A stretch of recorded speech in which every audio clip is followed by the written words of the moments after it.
Hi, everybody. Today it's my absolute pleasure to introduce you to Dr. Hanan El Basha. She is not a medical doctor, she is a doctor of business, and in fact, she actually specialized in small and medium and micro enterprises, so very appropriate for us as solopreneurs.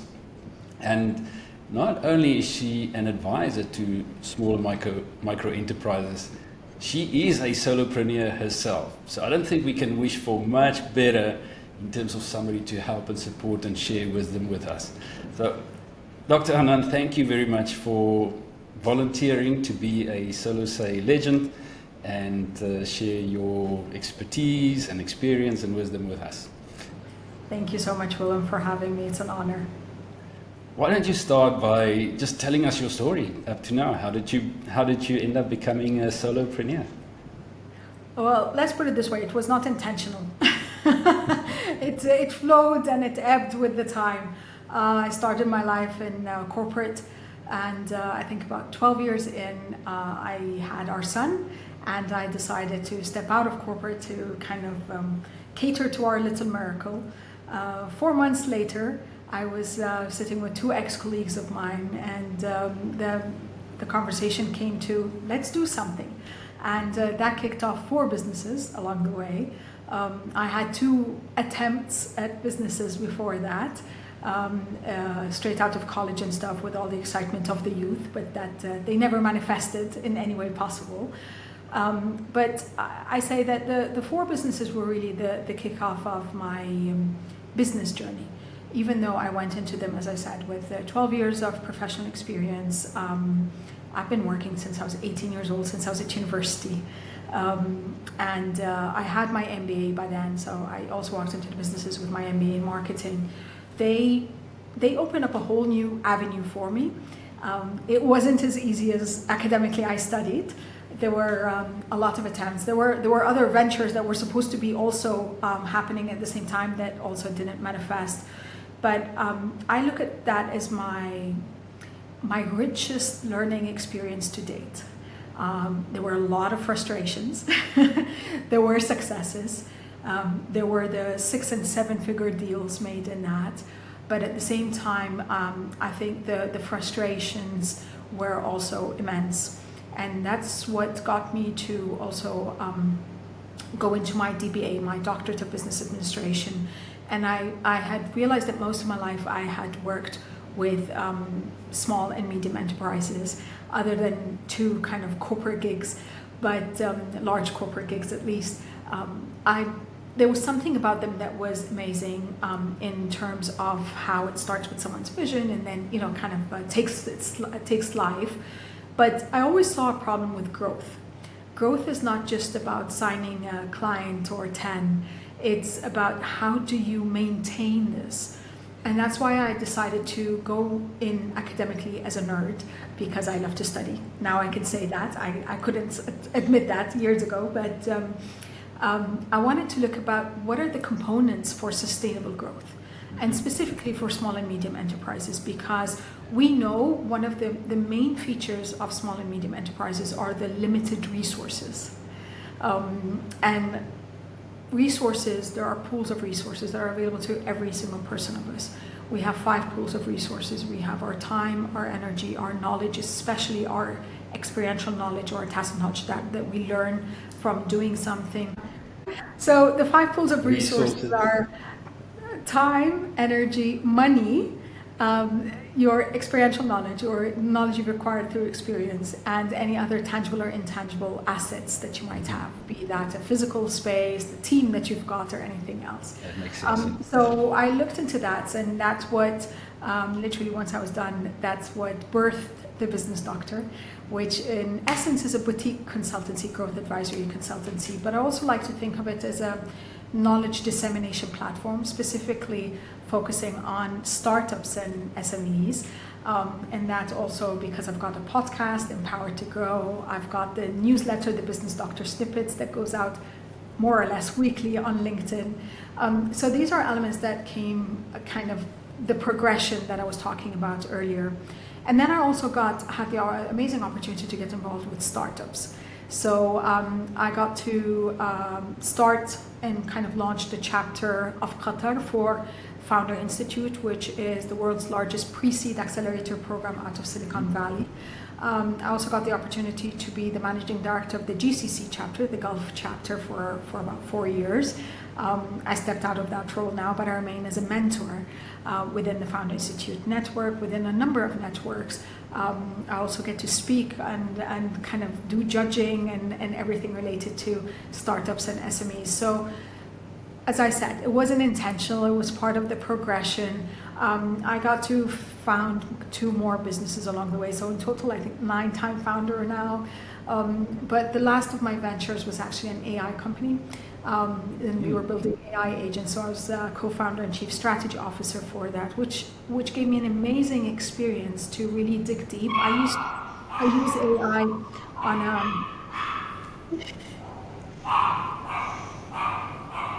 They just settle down quickly, and then you restart with, which was an amazing experience. Yes. So the AI company was an amazing experience because, I'm using AI on a daily basis, but it was to dig deep into agentic AI, as in AI agents, and looking how they could augment enterprise functions. So even though I stepped out of that role now, but that supported me to kind of integrate AI-powered growth now to support startups and SMEs. And I was grateful to be featured or honored on Fast Company list this year in the region, just because I think of the people, I think the other 49 on the list are experts in AI, and I'm like, why am I on this list? But it's because I talk about the practicality and the application of AI in our everyday business, and how we can leverage and capitalize on this power within our solopreneur experiences. Okay. You are probably the best one to ask this question, since you have worked closely with ventures and building startups with teams and venture capital and everything, and you're also a solopreneur. What's the biggest difference between a solopreneur and an entrepreneur? Okay. Entrepreneurship, at the essence of entrepreneurship, is innovation. So, I keep telling people this, and I don't think a lot of people like hearing it from me. Not everyone is an entrepreneur. An entrepreneur is someone who has an innovative idea, who's going to be doing something that is different to how it has been done to date. So that's why mostly it involves technology, because that's a different medium or a different way of doing it. It involves the research and the development of it and everything. You can be a business owner, and there's nothing wrong with that. It's not this is good and this is bad. It's just a different title. But as a solopreneur, what an entrepreneur has is an idea that is mostly tech-based or tech-enabled, that creates a platform of sorts, whether it's an app or a website or something, that is able to service and to cater to clients on a bigger scale. So the reach is higher, and that's why, even though it starts with one person, then you would find they need the technical support and the human support and everything else, and that's why they require investments to be able to grow that idea to reach more people. So that would be the entrepreneurship route. And of course, the way they deliver the business and kind of the trial and error and the adaptation and everything, the cycle is faster, and the kind of the adaptation is faster and everything else. Solopreneurs, you are mostly dependent on your unique set of skills and expertise. And you also mostly work alone in delivering on that product or service. From that perspective, you do commission service providers that could be the financial or something that's outside of you, but what you are offering to the world is mostly dependent on you, which means that if we go back to the pools of resources, your time, your energy, your knowledge, they are limited pools. So you might not be able to have that exponential growth that an entrepreneur or an entrepreneurial venture could have, but that doesn't mean that you can't grow. It just means that you have to think of how to grow it. So it could be that you have a unique way of advising on culture within organizations, management culture and stuff, then you would be finding people who have a certain set of expertise or skill set that you could train to your way, and they could deliver on your behalf, and that's how you grow. So the growth trajectory is different. The amount of time and clients that you can service is different, and it could also implicate the amount of revenues that you could get, depending again on how experienced you are, who you are servicing, and that I'm sure we'll be addressing later on your customer base or targeted customer base.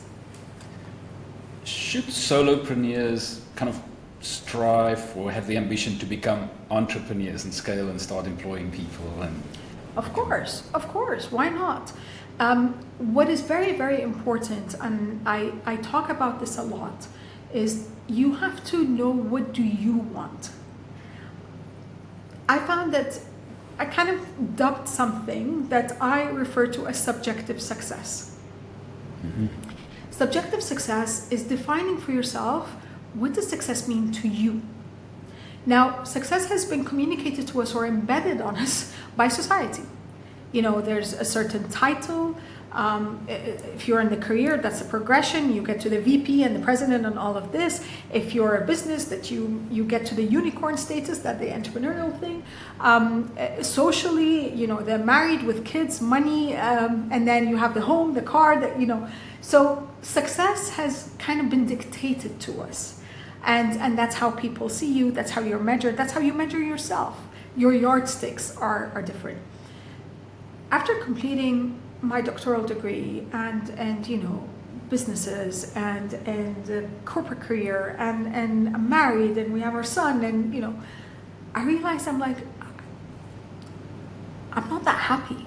I'm not that satisfied. Like, you know, what am I missing? I'm always waiting to get to the next level and the next step, and what's, you know, the next rung on the ladder. Yeah. And I had to stop and ask myself, what does success mean to me? Okay. And so, how did you define success for yourself? I actually found 3 main parameters that I measure, if I can, on a daily basis. Or if I forget about it, I go back and I kind of benchmark myself against them.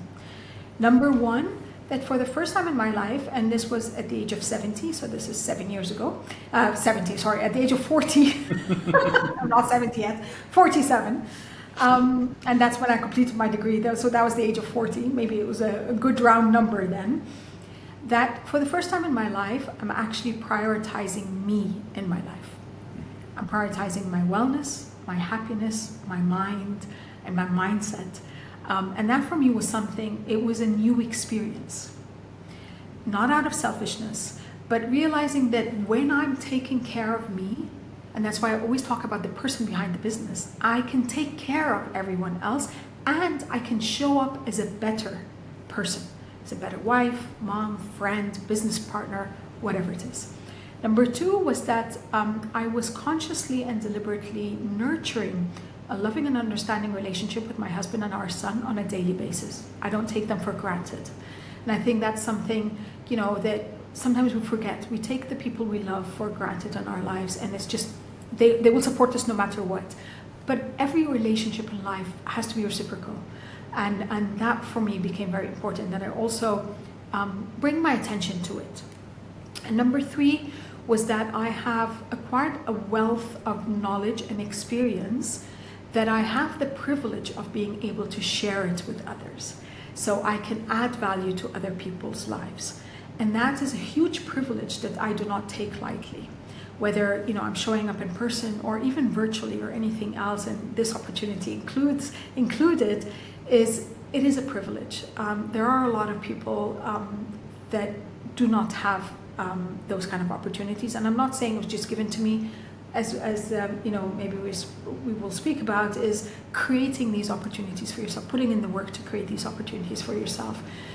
These became my fundamental success parameters of what success means to me, that I'm able to do these things. Yeah. Now, am I oblivious and kind of delusional about I don't want the money or the recognition or anything else? Of course not, I do. But then they became the cherries on top. They did not become my drivers. They did not become why I wake up in the morning and I'm hustling and I'm grinding just because I want them. And that became this, it kind of opened up a whole new chapter for me. So going back to your question, I say, when I work with people, I'm like, now define success for you. What do you want out of this venture? And more importantly, start with the why. Why did you go into this venture? Because we know business is not easy, no matter what the headlines say, and there's no overnight success. You have to put in the effort. You have to put in the time. You do have to exert and invest your resources into this venture to be able to make it a success to you. But what does success mean? Are you trying to build the next $1 million business? Great, that's a success, but you also have to know what's the path to that and what you need to invest to get to that point. Or you're investing in a 2 hours a day business because it makes me happy. Great, that's a success, and that also fits as well. So defining what do you want out of the business, then you can say, do I want to grow it to be the venture that services everyone around the world? And again, as a solopreneur, if you are not tech-based or tech-enabled, there are ways to deliver on your product or service from that perspective. We have the evergreen offerings now of, there could be webinars and there could be masterclasses, there could be courses and all of this, that you can work with people from around the world and a bigger customer base. So yes, of course, you can do that, but is that what you want? You start there, and then you see, how do I get to where I want from today? And that could be a 1-year journey, or it could be a 10-year journey. Got it, yes. So now that you have clarity about what success means for you, do you have specific ambitions or goals that you have in front of you and say, this is where I want to go, this is what I want to achieve? Of course. I mean, there the basic ones of, I want to support as many startups and SMEs that I can, whether that is, and again, as solopreneurs and especially service providers, you have the models of, the business models of one-to-one, one-to-few, one-to-many. So I want to go, of course, I'm going through that, and that's how I do it. But I think for me, it became about a legacy. It became about adding value to people's lives, and I gave some thought about what I would love and my legacy to be, and what I'm working towards is that when I'm gone, I want to think that every person I cross paths with would think of me and say, she could summon the sunlight on a rainy day. Nice. And that for me means that I can inspire them in their business, I can inspire them as a human, I can inspire them as an individual to come from this place of service, to be able to respect themselves and appreciate the value they're bringing to the world. We are 8 billion unique people. We all have our different sets of experiences and skill sets that we can bring to the world. And when you come from that space and see what impact do you want to leave on the community you're working with, or the country you're in, or the region, or the world, then I think that then becomes my audacious vision, because I thought it was too big a vision. But every interaction, I believe every person leaves an imprint on you. And my hope is that every imprint I leave on people I cross paths with is a positive one, to make them believe in themselves and in the vision they want to bring to the world, and to still not be delusional about it, but to also equip them with the practical guidance to make that vision a reality. Do you believe in manifestation, or do you practice manifestation towards these ambitions? Yes, you have to. As we were saying, like, manifestation is kind of defining your North Star. Where do you want to go? As I was saying, your vision. How big do you want this to be? How small do you want it to be? It's yours. But manifestation, after listening to many videos about it and the secret and everything else, it's not just about setting out an intention and saying, oh, now I wait, it's got to come. The universe will conspire to give it to me. It really is about having that clarity, which I believe is a very, very important component, especially for solopreneurs. The clarity of what you want, that will dictate what you will need to do to get it. Yeah. So yes, you need to set out that intention into the universe, but then you need to take the actions to take it. And I want to talk about the reticular activating system, which is this tool or this kind of supercomputer in our brain, a little part of our brain that's called our RAS, reticular activating system. It is the piece that kind of supports you in filtering out all the information that's not important to you. Our brains are bombarded with input. Every time you're driving down the street, or every time you're seeing anything, there's so many inputs. And your brain, for it to function in a good way, cannot process all of that. Yeah. So what your reticular activating system does, your RAS, it tells your brain, this is important, pay attention to it, this isn't, ignore it, ignore it, ignore it. So like if you set the intention, like I have the intention to have a Bentley, if I'm driving down the street, I can see every Bentley in the street. Do I see all the other makes of the cars? Not necessarily, unless there is something, an incident or something that you have to look at them. But other than that, my brain sees that. Now, will I wait until someone gifts me a Bentley? That's not going to happen.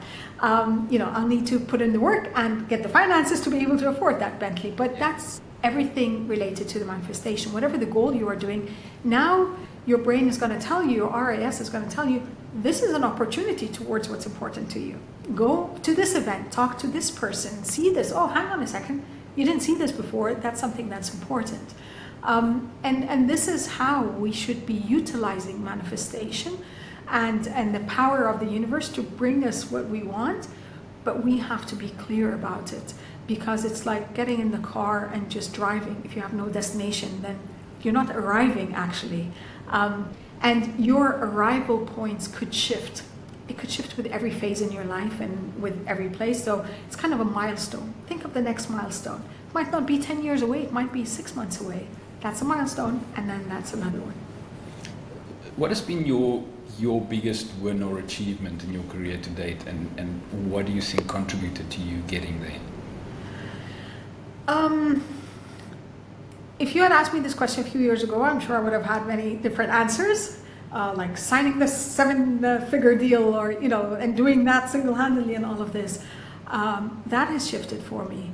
I think the biggest achievement or triumph that I celebrate on a daily basis, if I can, is the fact that I can positively impact someone's life, that I can add value to them, whether it's in a mentoring session or it's speaking on a stage and people lining up to say, you hear me, or you understood me, or I took something away from that. I think that is a blessing that I do not take lightly, and I'm super grateful for. And I count it as a triumph at all times, because I sometimes like to say that I work for the sparkles in the eyes. If someone's eyes sparkle because you got them, whether that is you defined the business, or you reformed the business as they want it, or you saw them as a human, or you understood their pain, I think that is a beautiful triumph to have. And I definitely cherish that a lot more than the acknowledgements and the awards and the financials that come along, because they come and go. I mean, as I said earlier, I'm on Fast Company's AI 50 list for 2025. Will I be in 2026? I don't know. These kind of things, they come and go, but just being able to come from a place of service and passion and love and want to support others, I think that's a huge triumph for me personally. Yeah, I like that. Thank you. And on the other side, you must have also had some setbacks or challenges or obstacles to overcome. What was the biggest one, and what did you do to get through it? I know the typical answer would be something about the market, or the business not going right, or whatever. It was fascinating to me to realize that my biggest challenge was my own mindset. And that for me became evident when I dug deep. I did a health coaching certification. I don't know if I've already mentioned it or not. Post the doctorate degree, because I was not well and I wanted to support myself. And health coaching is mostly about supporting people for their wellness and happiness and mindset and all of this. And I realized that my mindset was my biggest obstacle. You know, again, going back to what society tells you success is and what the parameters, the components for success. I had the career, I had the knowledge, I had the, you know, the experience on all of this, but I did not believe in myself enough. I stopped myself from the audacious goals, the big goals, because, you know, come on, what's the loudest voice in my head that was revealed to me was, who do you think you are?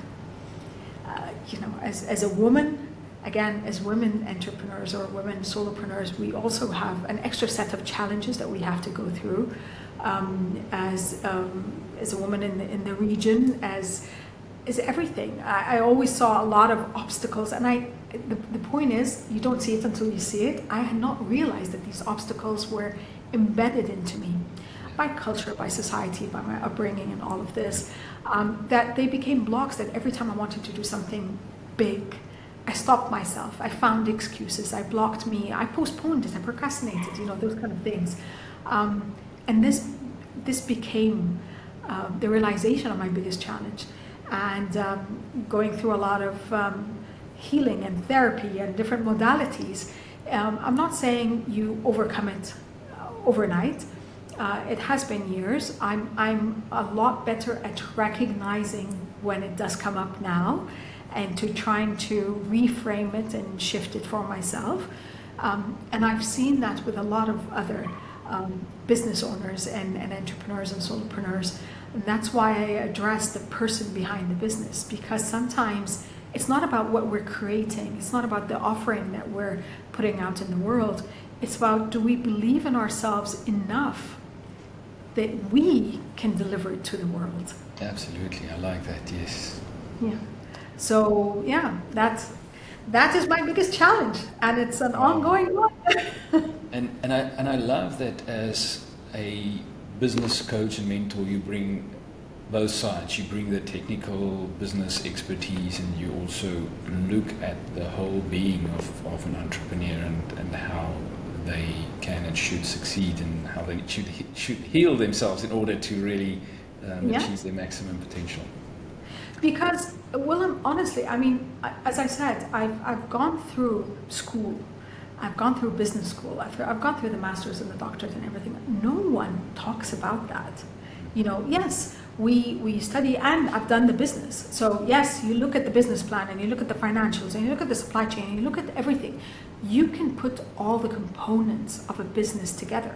Of course, there are external factors, there are market shifts, there are dynamics that are outside of you, political and economic and all of this, that would not help a venture, you know, kind of thrive or even survive for that matter. But sometimes it's not about all of this. Sometimes it's about you, and how, and again, once you are clear on who you are and what your blocks are, you can also, that also supports you in the selection of your partners, your co-founders, your business partners, the people even your customers, your collaborators. Everything is a reflection of that, because when you are playing small, when you are belittling yourself, guess who you'll be trying to serve? Those that would take advantage of you, because they can see you're not valuing yourself enough, you know? And I had a few instances of, I had too many instances of those, you know. But once you come from this place, and again, not about being cocky or arrogant, but when you come from a place of confidence in what you are bringing, the value you are trying to add, that ripple effect goes into your relationships across the spectrum of the business as well. Yeah, thank you. And you also have so much value and advice and tips and secrets and lessons to share with us in specific solopreneur skills. So let's move on to the skills part of being a solopreneur. Sure. Sounds exciting. Let's move on to the skills for solopreneurs. Just to remind everybody out there, so in the soloSei skills framework, we have identified 16 skills that are essential for solopreneurs to thrive. And we categorize them in 4 categories. We call shape, show, sell, and serve. It can be a little bit of a tongue twister. Shape is really about understanding what it is that you have to offer the world and how do you kind of shape a product or a service. Show is about then how do you tell the world that this exists. If the world doesn't know that you exist or the service or product exists, they're not going to buy. Sell is then about closing deals, negotiation, pricing, and all of that. And serve is really about making sure that you deliver reliably to clients, that you make clients happy, and that they come back for more all the time. So back to you, Hanan. In the category of shape, the first question or first skill that I would like you to talk about is about spotting opportunities. How do you go about to spot opportunities for what you want to offer the world? Okay, so as we were saying earlier, it's really about first having a very clear understanding of what you are offering. Because when you are not clear on that, then you're going to be trying to pitch it to anyone and everyone that crosses your path. And that's not a good place to be. Been there, done that, not great. So being very clear about that, then you can really identify who is most suffering from that, what we refer to as pain point, that you can relieve their pain. So whether that be, you were saying earlier about being very clear about who you are serving, even if as a small niche, what we refer to as the target segment, it could be really small from your perspective again, but actually there could be many within that niche. Then you would be identifying where they're at. Now the conversation is different. Now you are approaching them, whether it's events, exhibitions, conferences that are related to who they are, the topic they're interested in, then you have a much bigger opportunity to get traction, to get someone interested, and that opens doors. The same would be even if you're doing virtual or online connections. You don't want to connect with everyone and spend all that time doing the virtual coffees with everyone from around the world, or the in-person even coffees, lunches, and everything else. You want to go for people that might not necessarily be your customer that will be buying from you directly, but they could be an entry point into that category. Yes. So they could do the introductions for you. They could bring you to events that you wouldn't have had access to before. Those are things that are very important for me to consider now, because I used to waste a lot of my resources, my time, my energy, and my effort trying just to be everywhere. And again, we're solopreneurs. We are running the company. We are the ones also offering the product or the service. We're the ones creating the networks and the connections and everything. You cannot be everywhere and still maintain very high energy and come from a place of service when you are drained, when you are burnt out. And when you feel like whatever you're putting out is just not getting feedback, it's not being accepted, it's being rejected, or it's being ignored. So being very clear there has helped me a lot more now in just being where there is the potential of opportunity. I'm not saying every door will open for you, but at least there's a higher probability for the opportunity to be there than not be there. If you're not in the sandpit, you're not going to find the marbles, right? Exactly. So, and it kind of leads us to target audience. And so if you are, kind of mixing yourself with target audience, what practical suggestions would you have to help people better understand their target audience? Because the better we understand the target audience, the better we're able to shape not only shape a product or solution, but also sell to them, market to them, and speak to their pain points. Yeah. Practically, how can we understand our target audience better? Number one, and very, very, very fundamental, don't make assumptions. Mm-hmm. Even if you are the one, like the business or the idea comes from your own pain and you know there are others around you, don't assume that your experience is the same as everyone else. So you have to talk to as many people as possible. And these conversations, whether you want to call them customer validation, customer discovery, whatever official title you want to put to it, you're going to find out a lot of things you wouldn't have understood or figured out by yourself just by having conversations. And these conversations have to come from the space of no pressure. You're not having a conversation to sell. You're having a conversation to understand, to empathize, to see a different perspective. That would help you then go back and package your offering the way they want to hear it. You know the phrase, give them what they want, not what they need. I always had a problem that I know what they need. You know, that's the second level, the third level. I know what they need. So my offerings were mostly too complex and too overwhelming. They're not at that phase yet. They want to hear the first part. They want to, they want to have their bleeding neck pain or issues addressed first before talking about, okay, and now we need to sew it inside. So, and then, stop the infection and everything else. So what keeps them up at night, what is causing them the most distress now, you will only find it out from them, because that then influences something that is super important, the language they are using. Mm-hmm. So you will be then communicating your offering or doing your post or, kind of advertising and marketing for yourself as per what they need right now or what they want right now. And more importantly, what they want right now is what they're going to be paying for. They're not going to be paying for what they need because they don't know that they need it. They know they want this and they're going to pay for that. So this is very important, that having that connection, that link. And that's why these events and conversations and stuff have this kind of setting that it's all about we're getting to know each other.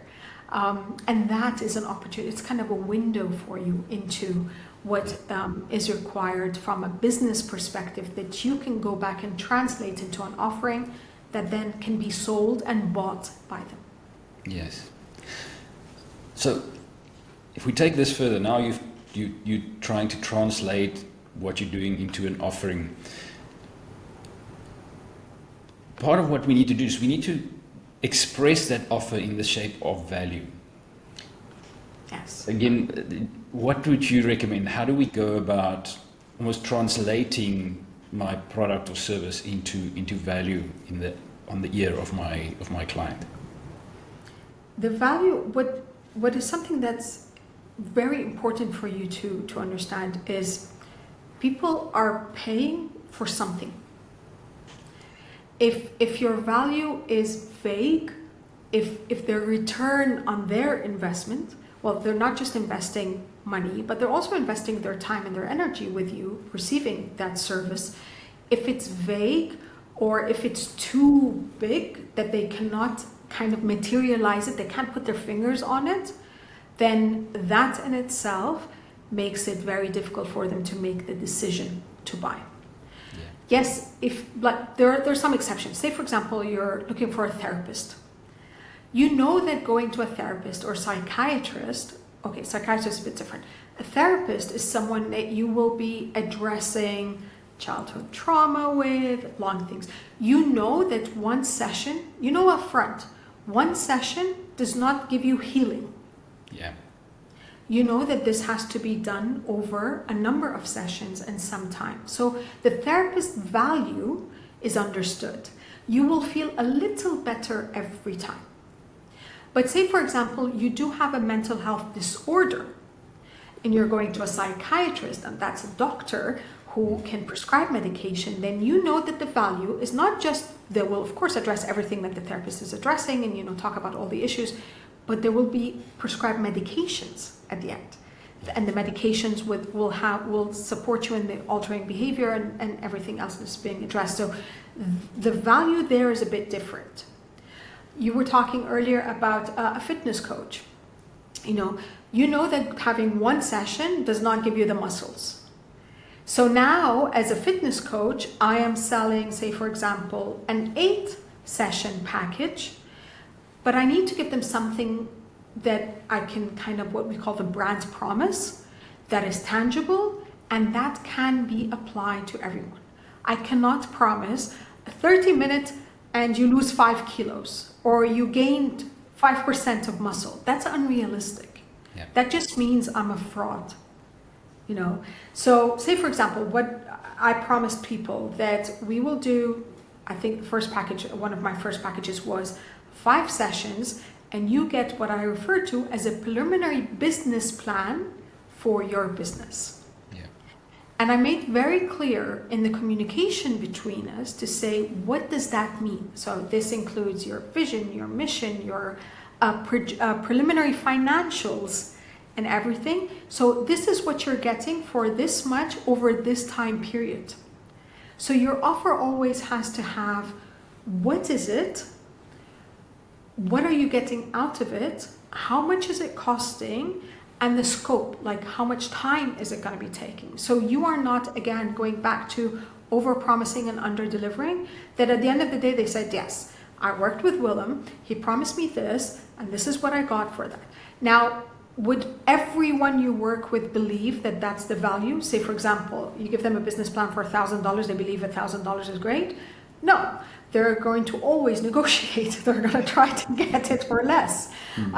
They could get it on ChatGPT now in 30 seconds for maybe $20 a month if they're prescribed on the Pro.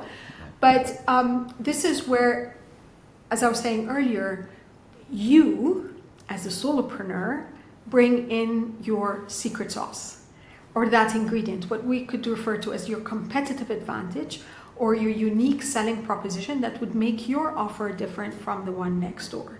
So when I come and talk about the business doctor, I talk about addressing the person and the business, talking about AI-powered growth, talking about I'm a 9-time founder myself. So originally my unofficial slogan for the business was, been there, done that, I'll tell you how not to do it. You know, so I come from the pain of doing everything and finding out that's not the way you do it. But that is part of how you look at your offer. And again, going back to connecting the dots, what you are doing, who you're going to, what their pain is and everything else.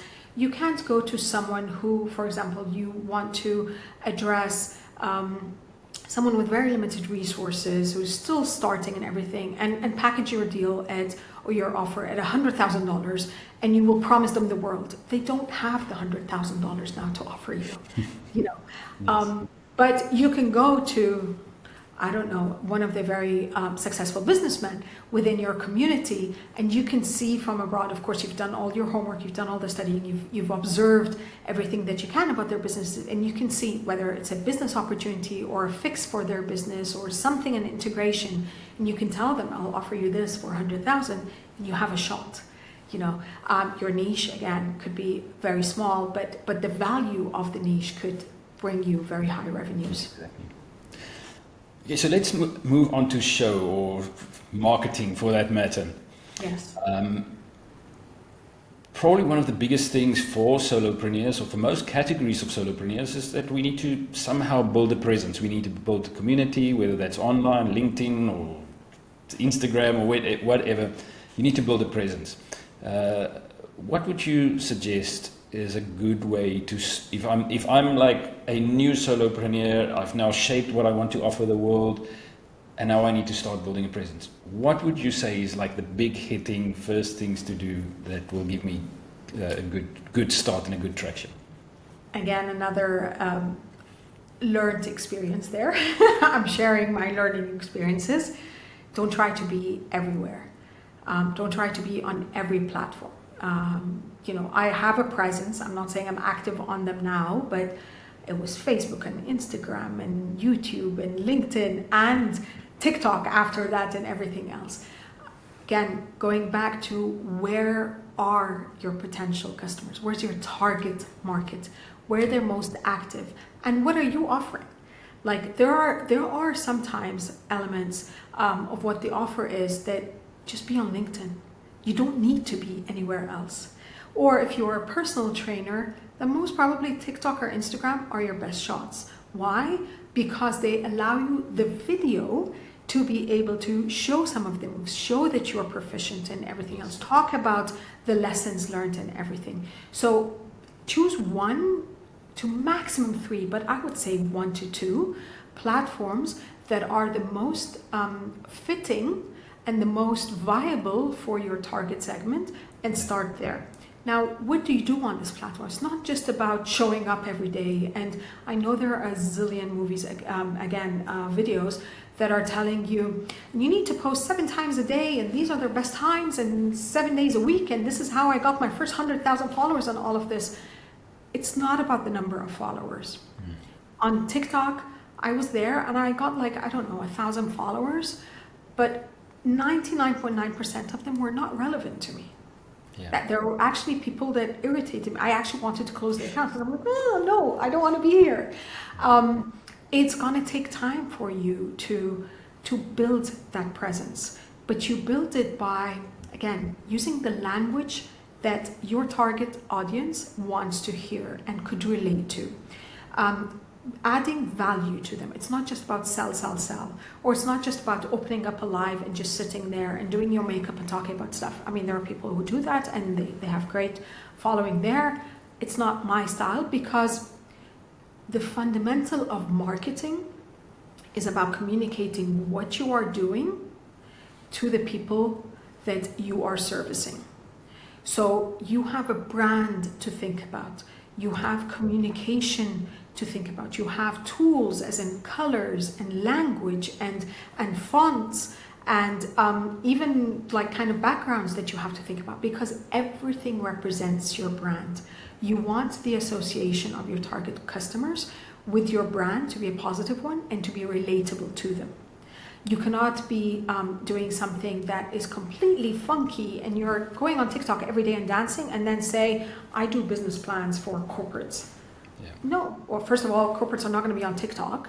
And the decision makers of the corporates most probably will not be on TikTok unless they're scrolling for their personal use and just kind of having fun with it.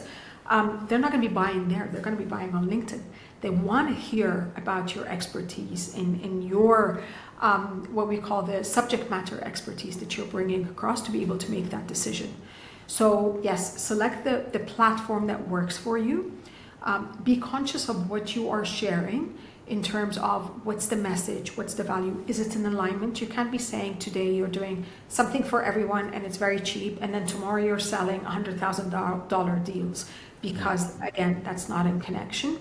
And then after that, make sure that you have consistency in your brand image, because that builds up brand equity. And brand equity, even though it's intangible, it is actually what people buy into and what made Apple a $1 trillion company. It's the brand equity, and why people like myself, keep buying Apple products all the time, because they delivered on a value and a service and a product, and they did it consistently, and they made me want to be part of the brand Apple family. Yeah, and I guess is what we said earlier about niche and specialization. Especially as a solopreneur, the more you are niche, the more you can communicate to a very specific audience. Yes. In soloSei, we have this phrase that we've been using a few times now. You know, the old phrase that says, jack of all trades, master of none. Yeah. We say actually the reality for solopreneurs is you have to be master of all trades, known for one. And basically what we say by that is, as solopreneurs, we have to have so many skills. You have to master so many things and be great at so many things. But when it comes to what you offer, you have to be known for one. And if you have clarity about this, what that thing is that you want to be known for, people who are looking for that one thing are going to come to you, because they trust that you are the person that's most specialized. If I go back to the example of maybe a personal trainer that works specifically with expectant mothers in a specific geographic area. If you only focus on building that, and an expectant mother, if she starts searching for personal trainers, she's going to see the algorithm is going to show her so many personal trainers and whatever, and then suddenly there's one personal trainer and the messaging says, I specialize in expectant mothers. Guess which one she's going to click on? That's it. How would you share value consistently? That's interesting. I think value shifts as you shift and as the market shifts. What you could be offering today could become redundant tomorrow. And again, going back to AI and everything that's coming out there, for a lot, for example, social media strategists and those creating content, their lives have been overhauled over the last year and a half, because there are a lot of tools out there that are doing exactly what they're doing. So does that mean that they have nullified any offering that they have? No. It means now they have to see how they can leverage or capitalize on the tools that are there and still bring their perspective and their value add on, so that it still becomes something I will pay for. We were talking earlier about solopreneurs being using or leveraging on AI tools to increase productivity and efficiency and save some time and everything else. Well, not everyone can or does have the time to invest to learn about these tools. So that could be someone that you would still hire. So how can you add value consistently? Again, going back to, you have to keep your ears to the railroads, the railways, to listen to what's coming, to know what's happening, to know what market shifts are and the dynamics that are taking place. So to know if you're still relevant, if what you're offering is still relevant. And if it is still relevant, great. Is it still competitive? If it is competitive, great. Is it still needed? And these are things that you have to be aware of as a solopreneur, because you don't want to wake up one day and realize that you're just redundant. Taking the example of personal trainers, I don't think personal trainers, we've seen, of course, during lockdown and the pandemic and everything else, everyone went online and now there are videos everywhere and stuff. Did personal trainers become kind of not needed? No, they're needed, but they had to shift the way they delivered the value. They had to go online and kind of do YouTube videos or do Zooms or something. So it could be that the value could be there, but the medium of delivery could change. It could be the packaging needs to change, the wording needs to change, or the entire offering needs to be revamped to address what else is happening in the market. Yeah. So I guess what you're saying is value in the eye of the customer could be shifting, and you need to be consistent in terms of offering value. You need to shift with where the value is perceived by the client. And that's why for me, AI-powered growth became part of what I'm offering. I cannot just talk about, I say I'm a business strategist for SMEs and startups. I cannot be offering that if I'm not looking at AI-powered growth. True. And again, I've also shifted to add more value that is relevant to today's market, but something that has added to me personally, because I gained the experience that now I want to share. Good. Let's move on to sales. First, I want to kind of put this thing out there that I think probably most solopreneurs that I met, compared to entrepreneurs. Many entrepreneurs are entrepreneurs because they like sales. They like, going out to the market. But most solopreneurs are not solopreneurs because they like sales. They're solopreneurs because they are great at their craft, whether it's an HR consultant or an artist or a personal trainer. They're great at their craft, but they don't enjoy selling. What would you recommend? How do they shift that mindset, and how do they actually get into the joy of sales? I don't enjoy sales. You see? My least favorite part in the process.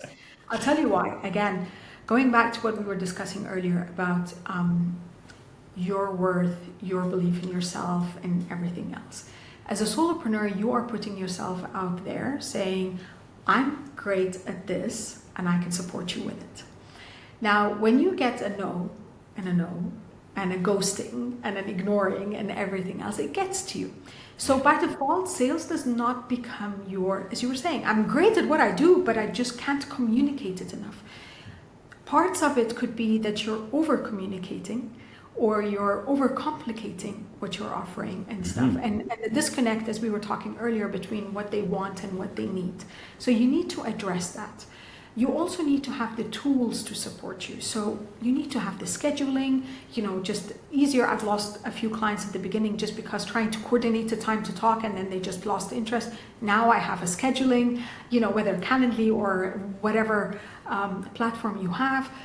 You need to have a very clear package. So it could be a one-pager, it could be an email template, it could be just something that they can see exactly what you're doing. And you need to have that framework, the template in your mind. So when you are communicating, you're clear. This is, we've had the kind of the discovery call. This is where the problem is. This is how I can support you. This is how I will support you. And this is how much it will cost in the time. So that then becomes a process. You're no longer selling yourself. You're selling the value and the service you are offering. And there's always this part where we have to separate. I know that personally, I used to take it quite personal, that they're saying no to me. No, they're saying no to what I'm offering. Maybe they didn't get it. Maybe they can't afford it right now. Maybe they actually, that's not what they want. I see what's their need. So there are many reasons for why they would be saying no, but that should not stop you from doing it again and doing it again. You will get 99 no's, but that 100th yes will make all the difference. And there's something that's also quite important, and I didn't pay enough attention to it at the beginning, but again, market shifts, dynamic shifts, social media and everything. Social proof is important. Meaning that when you do have one happy client, ask them to write a 2-sentence recommendation for you and share that with others. Share it on your platform, put it as a recommendation on LinkedIn, put it in your package. So others know that, someone else said it's good. It's like reviews. You don't go on Booking to try to book a hotel and you don't look at the reviews. At least the first few, you will look at the worst, you will look at the best, and it's like, and then you make your decision, But from your customer's perspective, they want to know what others are saying about you and what you have delivered to them that could be supportive of them. So that's also something that is important. Don't boast as like, oh, I've done 1,000 sales before and I've got 1,000 happy customers. Prove it. Maybe it's a video, maybe it's a couple of lines. Any personality offering anything you will find, especially solopreneurs and the big brand names, go on their website, you will find people. And of course, the bigger they are, the celebrity endorsements become very important for them. But you will find that these people said amazing things about them. And now I'm like, oh my God, I trust you already. Yeah. So trust. And then the last element, if you have the space again for it and you have the time, is building a relationship.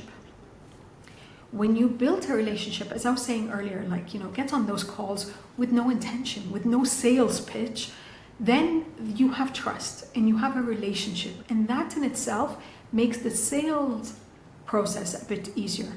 But don't undersell yourself. Don't go discounting. I've done that a lot. Don't go discounting because they're your friend or something.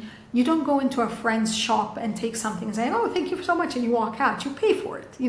Maybe they'll do you a discount, but you still pay. You are offering your time, your knowledge, something you have acquired over 1 year or over 30 years. So you're offering something, and think of that you're not selling.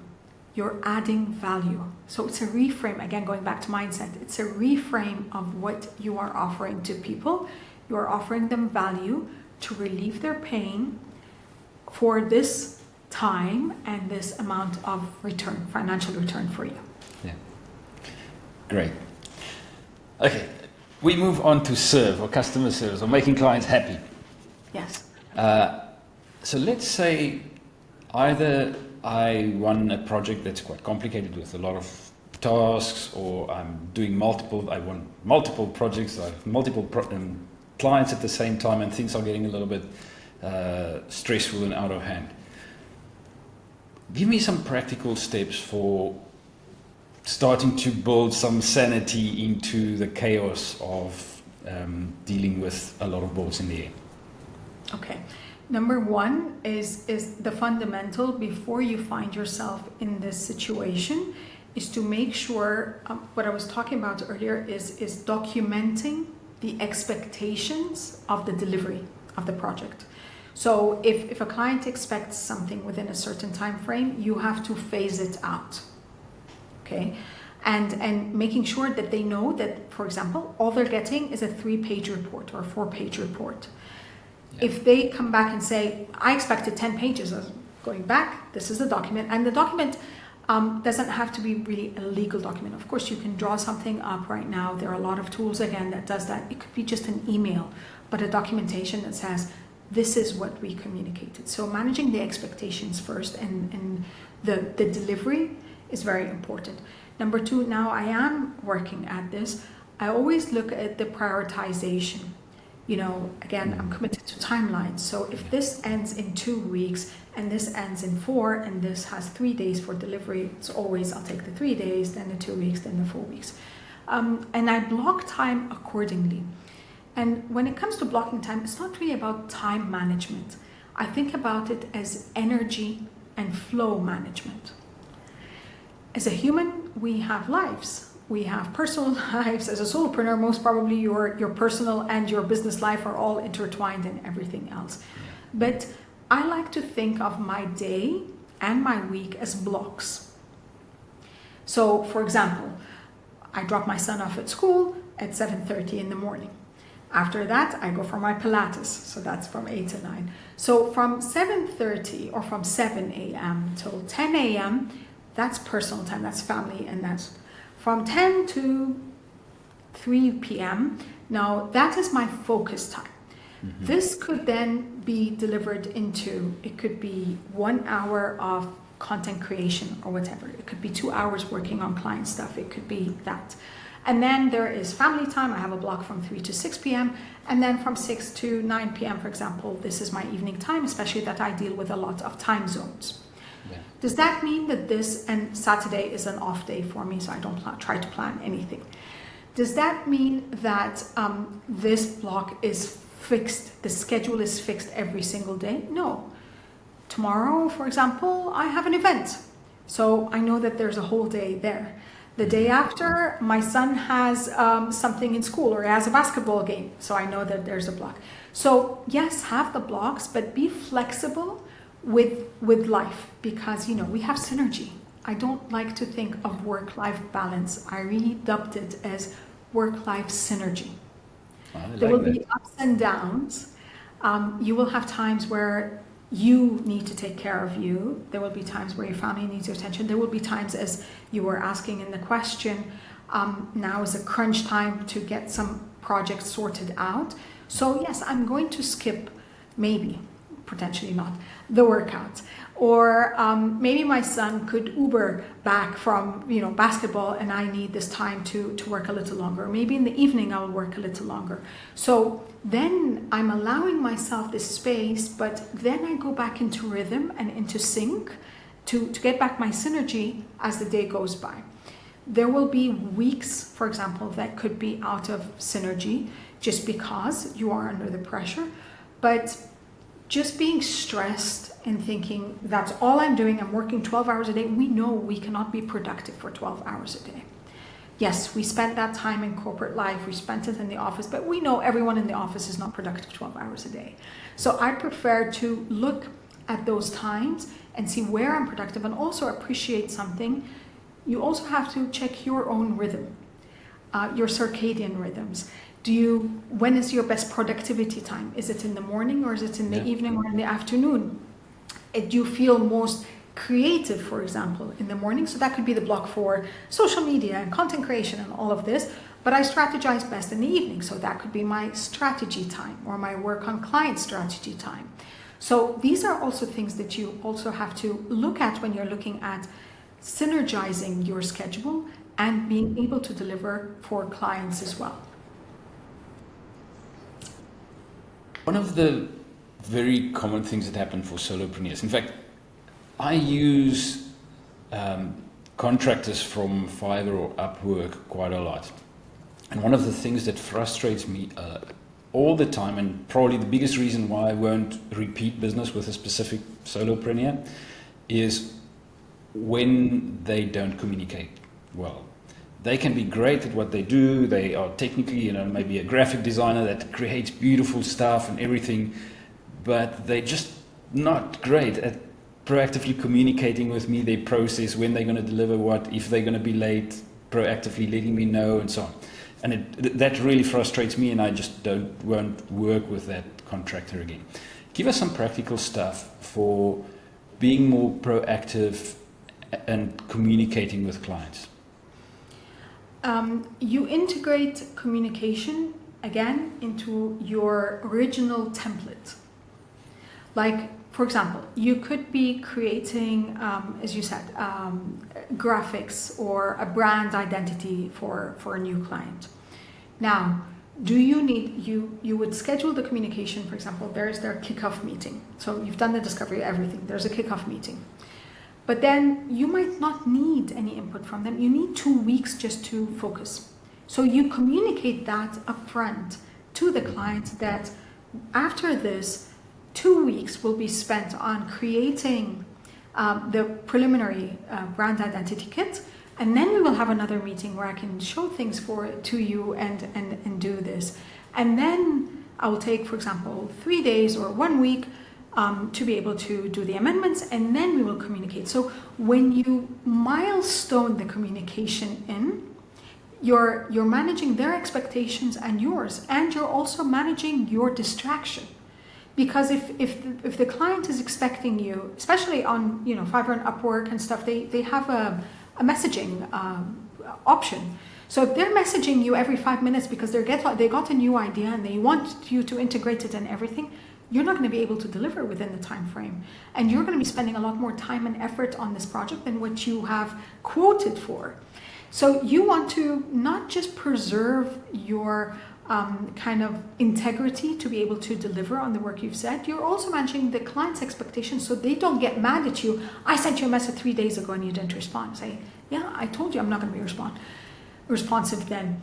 Do you want to be responsive? Then you can also say, I will be available, or this is my time, or this is my Discord channel, whatever it is, 1 hour a day, and this is the time you can communicate, else it will have to wait till the next day or, once or twice a week. So that kind of upfront, it's all about communication upfront. You set the foundation of the relationship, and they feel at ease because then they know what to expect, rather than you got the money and you disappeared for 2 weeks and then you came back with something amazing and they've been frantic for 2 weeks thinking, oh my God, that was just another wasted effort and they did do it.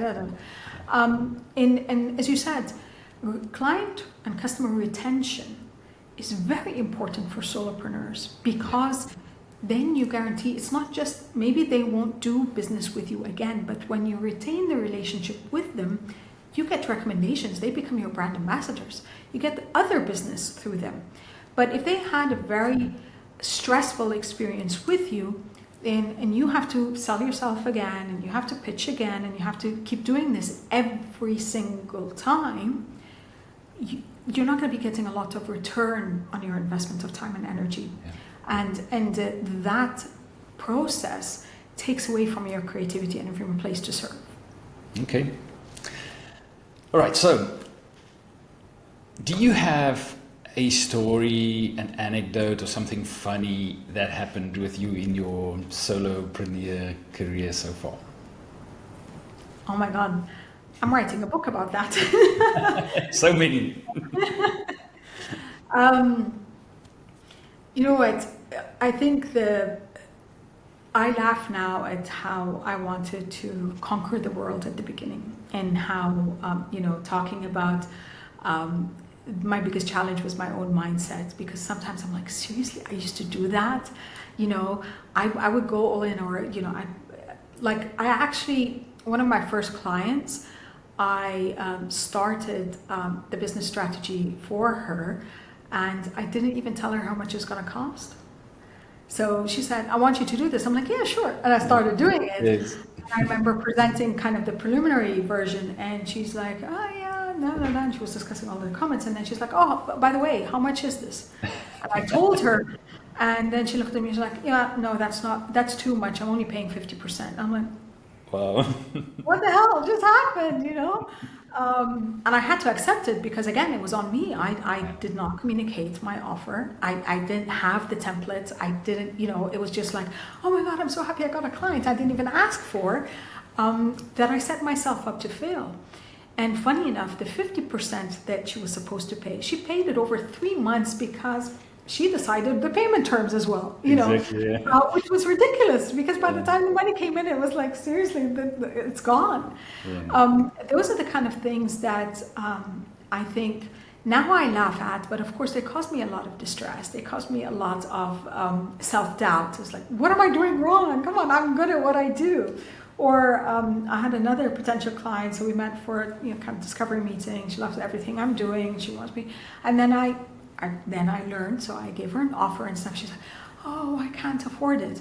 And a friend had introduced me to her, so I turned around and I'm like, I really sympathize with this woman, and I really want to help her and with her business and stuff. And I told my friend, I'm like, I'm gonna do it for free. And she looked at me. She's like, "What's wrong with you?"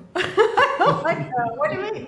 She's like, I would say you need some kind of empowerment coaching, because why are you selling your time and your knowledge and your effort for free? She has the money. Maybe it's the payment terms. Maybe it's something else.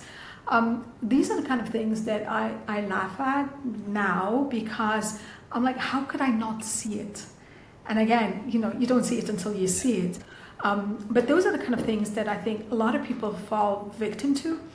It's not having enough clarity. I also had a lot of anecdotes with partners and co-founders and stuff. And going back to the communication part, which is really, really important, we never had very clear communication, even written communication between us, saying who's doing what, whose role is what, whose responsibilities and accountabilities are what, which caused a lot of distress. One of them was an ex-best friend, and ex is because of the business. So these are the kind of things that you learn from. They hurt, they cause some damage along the way, but you learn. And I think that is the most important thing, is that you reframe. I don't call them failures now, I call them learning opportunities. You reframe them by learning. What went right? You don't just learn from the failures, what went right, what went wrong, what could be repeated. Again, as a solopreneur, you want to have consistency in the repeat as well, because it worked. What could be repeated, and then what could be eliminated to make things better next time, to make it more easy, to make it more stress-free for me. But other than that, I think the stories are a lot, the pains are a lot. I think the thing that warms my heart the most is that I put in a lot of effort to build in relationships with my clients. So even if they're not going to be doing another business strategy, or their business is just running, or maybe they close down the business whatsoever, we still have enough of a relationship to enjoy each other's company, and I usually get recommendations because of these relationships. Fantastic, yes. Do you have a quotation from somebody that you really admire that plays a big role in your life? Maya Angelou. Mm-hmm. When you know better, do better. I like. It's just as simple as that. I used to also beat myself up a lot about things that I did, but I now say that what I've learned from that is that there's nothing called an informed decision. There is an as informed as possible decision. Because the decision you are making today, you're making with the parameters and the known parameters to you today. Tomorrow, the pandemic hits. That didn't make that business expansion decision of yesterday a bad decision. Just something has shifted outside of you. People change. That didn't make that decision to go into business with this person a bad decision. So you make as informed as possible decision, and that's why when you know better, just do better. Don't make the same. Don't go back and say, oh, but that was a different. No, there are things you learn and you understand that I've done this before. I don't want to do that again. But just the simplest things, as I was telling you, like, creating a proper template that you are clear with your clients. What are you offering? How, the whole package, what's expected, the time frames. So these are the kind of things that you learn along the way and you do better along the way. And in your personal life, it applies as well. Thank you. So thank you, Hanan. It's been fantastic. So much value, so many pearls of wisdom. I really appreciate what you contributed. And guys out there, if you need a coach for your business or an advisor, and especially from what I've heard today, somebody that brings not only business knowledge and expertise, but also specifically solopreneurship experience, and then a holistic approach to you as a whole being, helping you to achieve and get where you need to be. Get in contact with Dr. Hanan. We'll put her LinkedIn details in the comments on the channel as well. So just get it there. Thank you, Hanan. Thank you so much, Willem. It's been a pleasure.